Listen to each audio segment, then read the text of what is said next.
It's the final word daily. Adam Collins and Jeff Lemon for Westfield London, Westfield Stratford City. More extra, less ordinary. It's day 12 of the World Cup. And on this 12th day, Australia came again. They're on the board. Jeff, tell us about it in 30 seconds.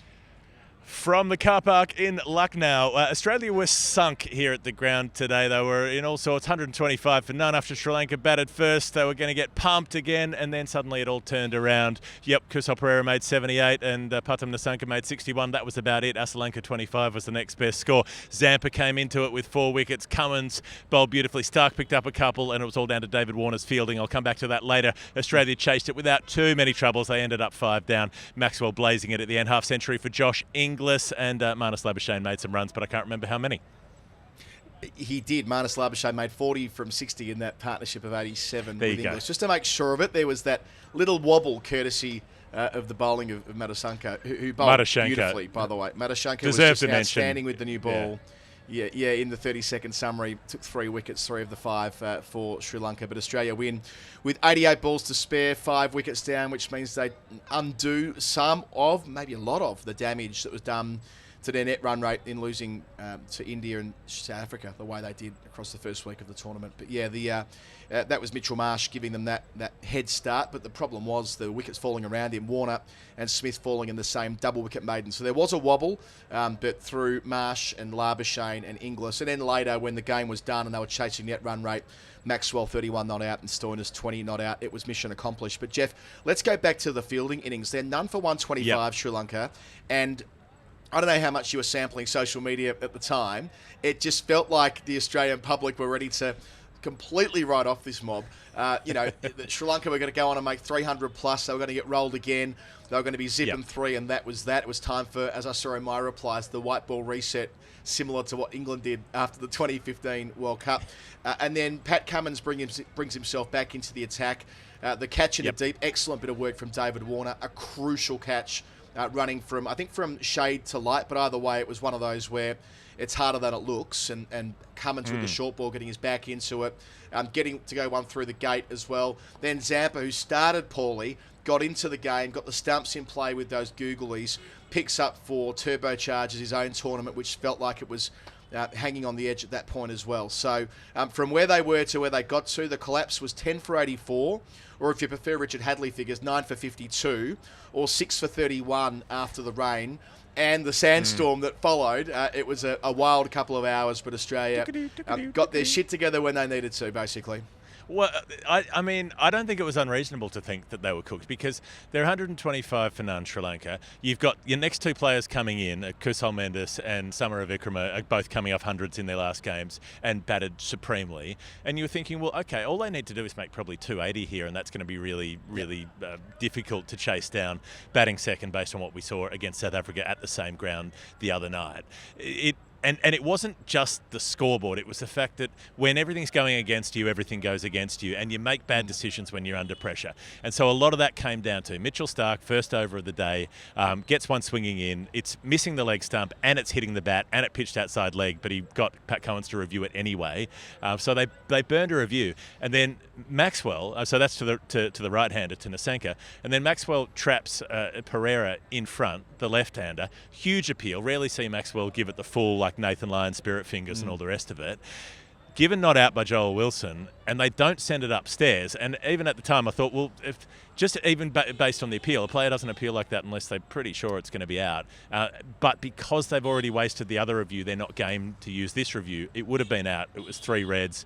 He was on 24 at the time, I think, Perera, and then he starts smashing them around after that.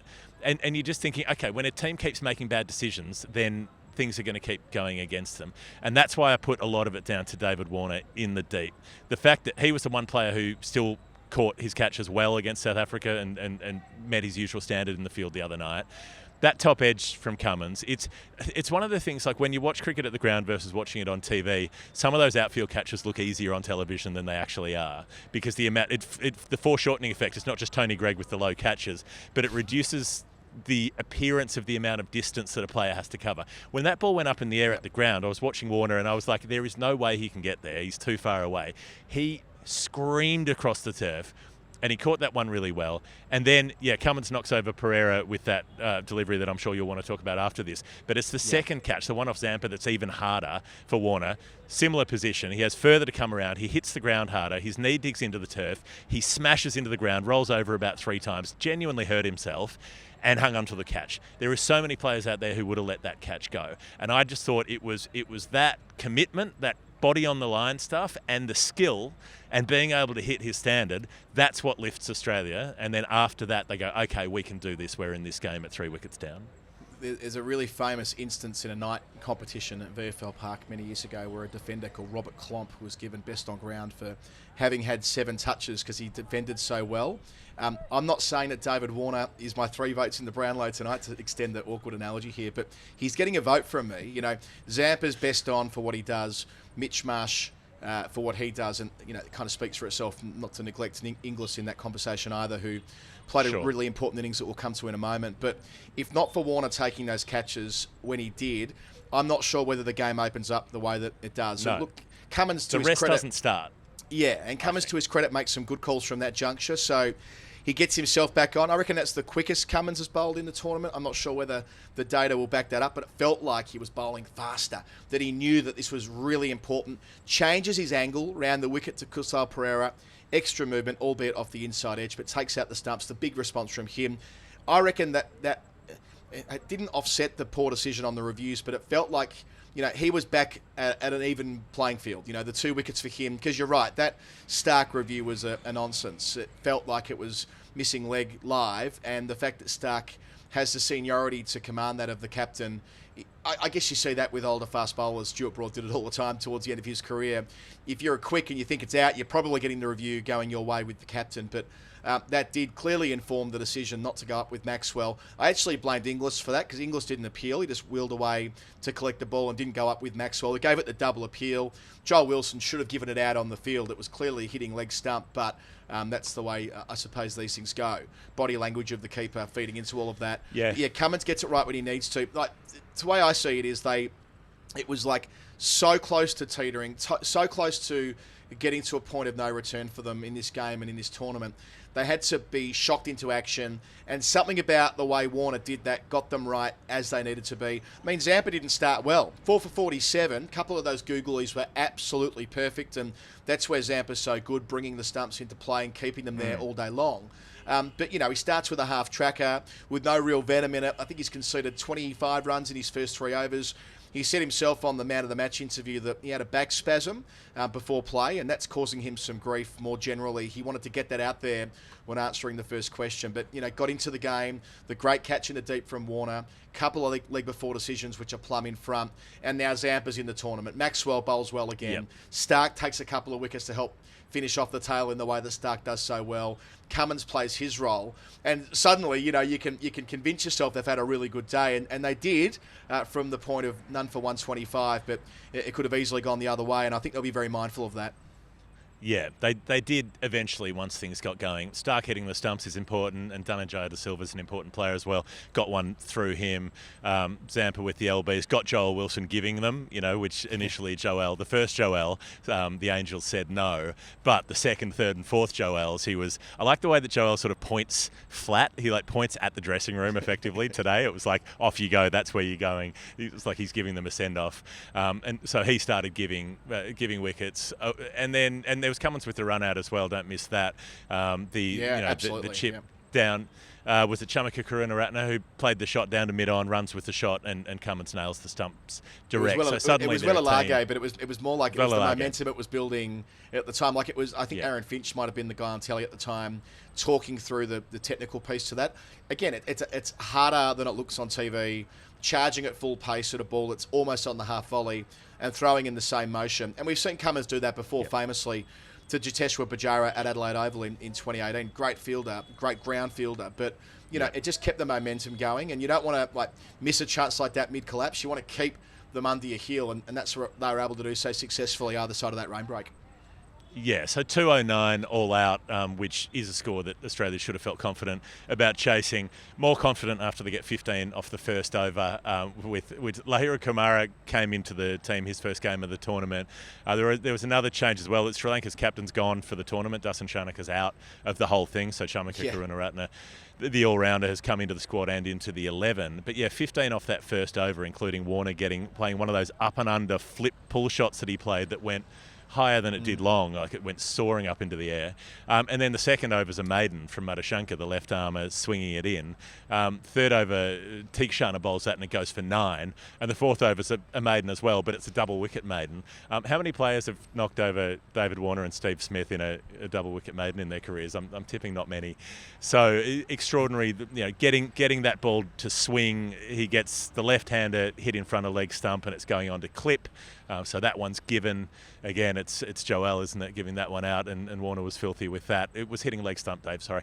And then Steve Smith's one, he didn't even review. Like, very rare to get a Steve Smith LBW that he doesn't review, but he misses a lot more balls that are hitting his stumps these days, or hitting his pads, Steve Smith. So he was gone for naught, and at that point they had an opening.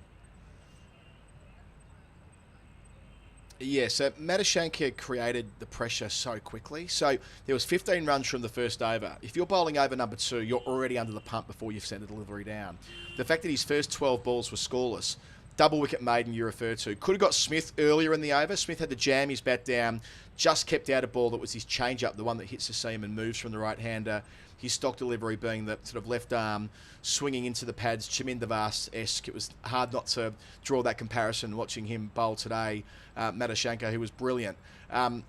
Across the first 10 overs of the power play, Madushanka took 2 for 14 off 5. At the other end, none for 50. So there were 2 different games going on. It was a game of ends, and Marsh was making the most of it. Just to go back to Warner for a moment here, that first shot, Tom Miles wrote to me and said, that reminds me of Mal Loy in the 06-07 one-day series in Australia. I think we've talked about that on Storytime before, but that like standing pull shot that he was playing off Kumara, who's pretty quick, Kumara can get it up there around 145 clicks on a good day. So the guts of Warner to play that shot, the bravery to play it, and it came out aggressively as they did. Mitchell Marsh lifting over the top of mid-off, first ball of the innings. He got out that way against South Africa. It is a mode of dismissal for him from time to time, but with those straight arms, it's also kind of his best shot. So it's a bit like, I don't know, James Vince. He gets out, caught in the cordon a lot, or at least he used to, but it's often playing his cover drive, his best stroke. So it applies for Mitchell Marsh playing a shot like that too. But yeah, it felt to me like because Australia knew they had some net run rate to deal with, they had a bit of a problem there, they came out batting more aggressively than otherwise would have been the case. They end up finishing it in over 36. But yeah, Marsh and Warner in that just couple of overs together. I know Warner only gets 11 from 6 balls. I did think he was a bit unlucky on the leg before, given the ball did keep low a little bit, and it hit him on the edge of the pad with the angle on the left armour. It just clipped leg stump. Most of those go the way of the batsman, but Smith, there was no doubt that was hitting middle stump halfway up. And then they were grateful to have Marnus Labuschagne there, Jeff. I mean, I know we've spoken a lot about where Labuschagne fits in his 50-over team. Will he get ultimately replaced by Travis Head with Smith staying in the side? Well, I don't think it's a clear-cut, surefire thing that it's going to be Labuschagne that leaves. I know he doesn't bat at a particularly high tempo, but you can trust his defence. And if you need to get out of a jam, he's not a bad glue guy to jam glue, whatever. But Labuschagne is a guy who is in pretty good nick. So if they have to make a tough call about someone dropping out, I mean, I don't think it's open and shut that it's Smith over Labuschagne.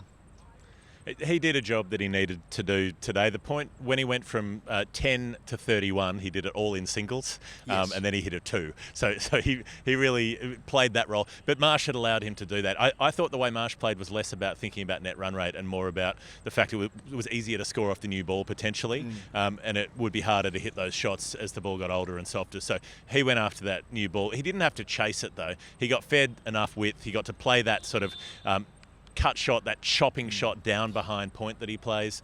He got to get the pull shot out once or twice, and he got to boom drives down the ground and through cover. He is so clean when he hits the ball at the moment. He's just about my favourite striker of a cricket ball to watch. It just feels good because the contact feels so sweet when he nails it. So yeah, 50 for him. That's his highest World Cup score for what it's worth, because he hadn't gone past the 20s before.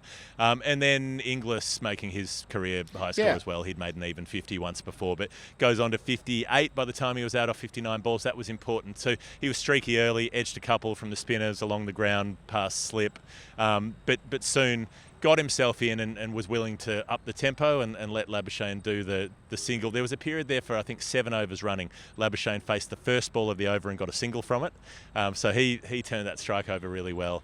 Inglis was able to push them through. And so, by the time he got out, they were pretty much close enough that it would have been very hard to lose the game from there.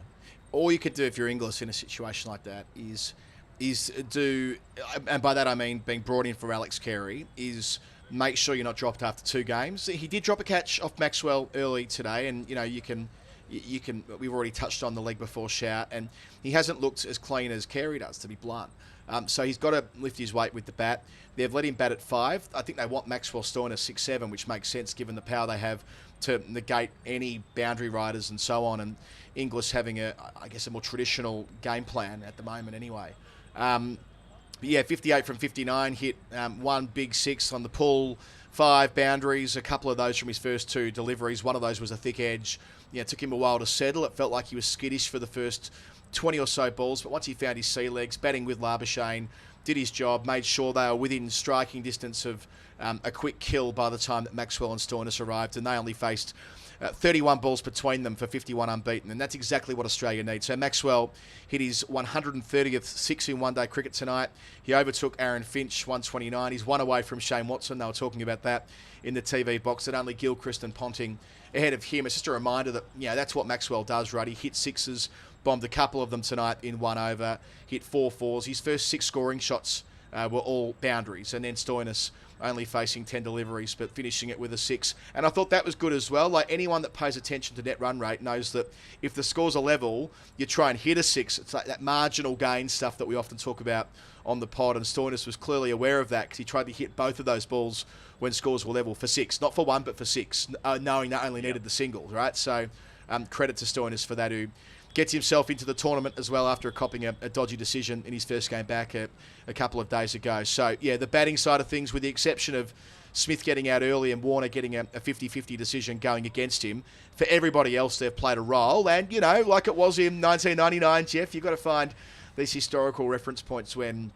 teams have a bad start. Even if you want to say the T20 World Cup of 2021, they got absolutely annihilated by England in the group stage, ended up winning that trophy. So it's far from without precedent. England got beaten by Ireland at the MCG last year, washed out against Australia, had a scratchy win against Sri Lanka, and won the tournament at the G. So teams, you want to play your best cricket at the end. You just got to make sure you keep winning, and, well, it's a habit, isn't it? So they're at least they're in it now, and they have a huge game against Pakistan next up. Yeah, they're up and running, and Pakistan might be a bit flat after the India debacles, so, Australia should fancy themselves to try to knock them off there. And the fast finish from Maxwell was exhilarating. Aaron Finch was just finishing up a radio spot as Maxwell came into bat, and as he left the box, he just said, whatever happens now, it's going to happen quickly. Yes. Versus Theekshana, it was like either Maxwell's going to try to smash everything he bowls, or he's going to be out second ball. It was the former. Phil Long was pointing out that Maxwell's strike rate in World Cup matches he's over 500 runs in World Cups at a strike rate of over 150, which nobody else even comes close to. So he's done it multiple World Cups running, and he did it again tonight. Yeah. But I think that's probably a good point for us to get to the Final Word Hall of Fame. Why not? The Final Word Hall of Fame is brought to you, Jeff, it won't surprise you to learn, by Westfield London and Westfield Stratford City. You might have heard of them. Play more and pay less with Westfield London Extra Pass, and you could win a 100 quid voucher. No, gift card, I should say, not voucher, just for signing up. Collect virtual stickers every time you spend £25 at a participating retailer. Earn increasing discounts with each sticker, and it's another way to enter the grand prize draw. So, the more runs you hit at sixes, the more walls you scale at city bouldering. I don't think I'm going to be doing any rock climbing soon. It feels like the sort of thing where I could get very much hurt. And the more cats you pet at Java Whiskers, the more chances you have to win. We spoke about this the other day, Jeff, and said that Winnie wants to go to a cat cafe. Yep. It was brought to my attention very, very quickly by our Discord community that for Java Whispers you need to be 11 years of age. So don't get any ideas taking toddlers to a cat cafe. That'll end badly. But all you need to do is Google Westfield London, follow the prompts to sign up for the Westfield London Extra Pass T's and C's apply. Prize draw only applies to UK residents. Westfield London and Stratford City. More extra, less ordinary. Jeff, what was your final word moment of the day? Well, just a quick one that I remembered before I get to the other one. Obviously, we have to talk about Mitchell Starc in the first over, threatening to Mankad Pereira, and then in the third over, threatening to do it again when he was actually in his crease that time, but I assume had wandered out the previous delivery. You can't give 2 warnings. If you've given one, okay, you shouldn't even give 1 warning. You should have just taken the bails off and run him out. But if you're going to waste your time giving 1, why give a second one? Like, just do it. At some point, you're flirting with the idea. I know you're curious. I know, Mitchell, you're curious. You're thinking about it. You're a little intimidated. You're not sure if this is where you want to go with your life. Is that really you? But you're curious. You want to have a go. You're never going to know until you do it. You won't know what it feels like until you try it for the first time. Just whip them off. Just whip them off and see where it takes you. Just on this, right? I mean, you lose the Moral World Cup anyway for stopping. You're already copping shit from the anti-Mankad brigade for even considering it in the first place. Thinking about it. Yeah, you may as well go the whole hog and whip the bails off. And then, if you choose to withdraw the appeal, okay, that's a whole different thing. But yeah, this holding the ball over the stumps bullshit, I'm done with it. Starkey, do it at some point. Do it soon. I still think this World Cup, as we get closer as games get closer, and surely they will. We haven't had a close game in the whole tournament yet, and we're into, 14 or 15 games played. We'll get there eventually, but I think we will see one at some stage. What do I have here for Hall of Fame today? How about Michael Clark declaring boldly on his radio show this morning that he'd heard Pat Cummins was being dropped, only for Pat Cummins to have his best game of the tournament. I quite enjoyed that. We'll come back to that on the 17th of December. Starc with the sleeves. So he went from gold against India to green against South Africa, back to gold today. Kind of reminded me of when Dermot Burton, to use another 80s footy reference, would change his boots at halftime to the green boots, and how he thought that had some luck to it. I did it for a couple of seasons, but yeah, I want to see Starc doing that next. Start with the gold, go off the field for a little massage, for a little rub, and come back with the green ones for his second spell. That's the natural extension of what he's been doing so far. Well, like the Australian team, green has been dropped for this match, and fortunes have turned around. I'm just going to go with what a weird day it was here at this ground. We had clear skies to start with. We had a random rain break. Yeah. Then we had some kind of dust storm. It wasn't quite a sandstorm. It wasn't quite dickadoo, but it was like all of this kind of stuff was swirling through because this wind picked up, and then the wind really tore through the place and like ripped down all of the ICC cladding that was around the top of the stand and started dropping it on people's heads. So they evacuated the bottom of the stands. The signage was falling off. The ICC's putting out statements saying nobody was hurt.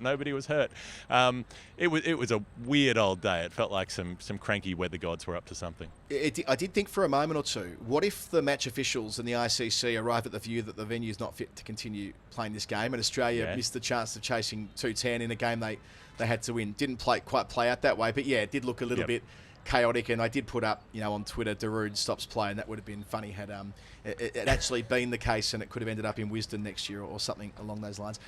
You wouldn't have seen this, Jeff, because you're there, but on television, they kept returning to the Sri Lankan mascot every time they lost a wicket in the crowd. He was looking more and more desolate, hands over his eyes, and so on. So, there isn't much for the cameras to pan to. It was another dreadful crowd today. I don't know how many you reckon were there, 7,000. 7,000, and that's the official Officially. number, right? So it's nowhere near 7 in reality because they're clearly making those numbers up at the moment. So, even if it is 7, which it isn't, that's nowhere near what the crowd should be for a game like this at a World Cup. We've banged on about that before, but it's just worth noting. So yeah, in the absence of lots and lots of people to cross to, they find 1 or 2 and they go back to them all the time. The guy in the Port Adelaide jumper, who got a great run against South Africa and did again today, and the Sri Lanka mascot, he'll have better days than this, Jeff. And that is, I believe, the end of the Final Word Hall of Fame, and therefore the end of the segment for Westfield London, Westfield Stratford City. More extra, less ordinary. We have a game tomorrow that I am going to be covering with Cam Ponsonby. I cannot remember who it is. Maybe you can, Jeff. It's the nature of this tournament. It goes so quickly. That's a great question. Who is playing tomorrow? I'm on a flight during that match to go to Chennai to do the New Zealand-Afghanistan game the following day. So it has momentarily slipped my mind. Why don't I find out? No, I'll tell you. Is it the South Africa-Netherlands one? It's the grudge match from Adelaide Oval that we did last year, Jeff. It's South Africa playing the Netherlands. The next Australian game is against Pakistan on Friday at the mighty Chinnaswamy. We talked about VFL Park earlier. We've got the VFL Park floodlights there at the Chinnaswamy. And the next game Sri Lanka plays also against the Dutch and that is at Lucknow. So they get to spend a week or so at Lucknow before playing on Saturday. Yep. Jeff, you've just spent a week in Lucknow. You're leaving the city. What would be your recommendations to the Sri Lankans who have a stretch ahead of them? What were the high points for you? Well, you have to take a little tour to the old town. There's some beautiful old buildings here. Or the high point is just to get in a tuk-tuk with Bharat Sundaresan and have him say, we're going to find somewhere to eat at about 10:30 at night. 3 hours later, you will be back to your hotel. You may have eaten. It's possible that has happened in the intervening 3 hours. Who knows? But you will see a lot of roads. All right, Cam and me tomorrow. Thank you, Jeff. Travel well. Australia on the board in this World Cup. We'll do it all again tomorrow. Night-night.